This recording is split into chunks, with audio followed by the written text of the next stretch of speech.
so while you say that the overall occupancy is not very high, when we actually broke down the data put out by the BMC, it actually suggests that oxygen beds are 8% occupied, ICU beds about 2,700 beds, about 400 are occupied, that's 14%, 14%.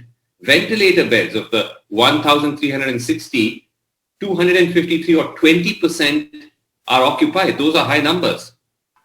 You know, Vasu, we have not put all the beds on the dashboard right now. We will be activating beds in phases. Right now, only 14,000 beds are activated, DCHC and DCH on the dashboard.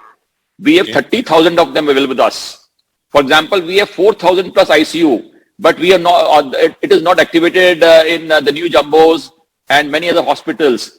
So we will be activating going from 14,000 to 30,000 beds as and when the need arises. And that is the reason why these percentages are swimming to 12%, 15% now. Right, because as I said, 20% or 14% of ventilator or ICU beds being occupied is high. Yeah, because if you take ICUs from 2,600 to 4,000 plus, then this percentage will drop down. So, okay, so while you say that you at the moment seem to be managing the number of hospitalizations and all that, the fact is that the virus is surging. The city is still very much out and about. Are you considering strengthening the measures you already have in place, the containment measures? Are you thinking of moving towards a lockdown? You know, this was debated and discussed in a meeting chaired by Honorable CM Sir on the 30th of December. And the general consensus was that instead of positivity being a benchmark for putting restrictions or putting a harsh kind of a semi-lockdown, the new yardsticks, unlike the first and the second wave of positivity, should be your hospital beds availability, vacancies, and people oxygen requirement. These two should be the new benchmarks which should decide on the future restrictions. And if we see in the last 5-6 days, everything cases went from 3,000 to 8,000 in the last 5 days. There is not much added stress on these two factors, the oxygenated beds and the ICU beds. Even before when the wave didn't start, before 21st December, if you see our dashboards, that time also we had about 1,500 beds occupied. Because all MMR people, everybody comes to Mumbai for treatment. So these 3,000 beds which got occupied, only half of them have got occupied in the recent 14 days.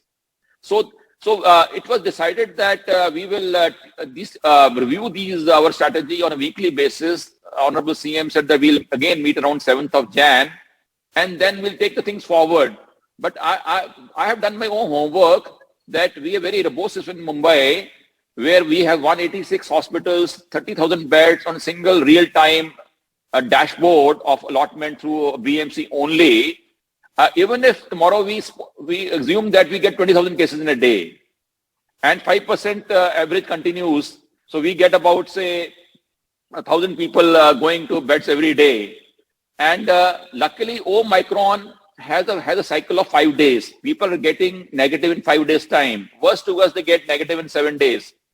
Even assuming 10 days cycle, even if I get 10,000 beds occupied every day, in 10 days, I occupy 10,000 beds. And then the vacation starts, the cycle starts.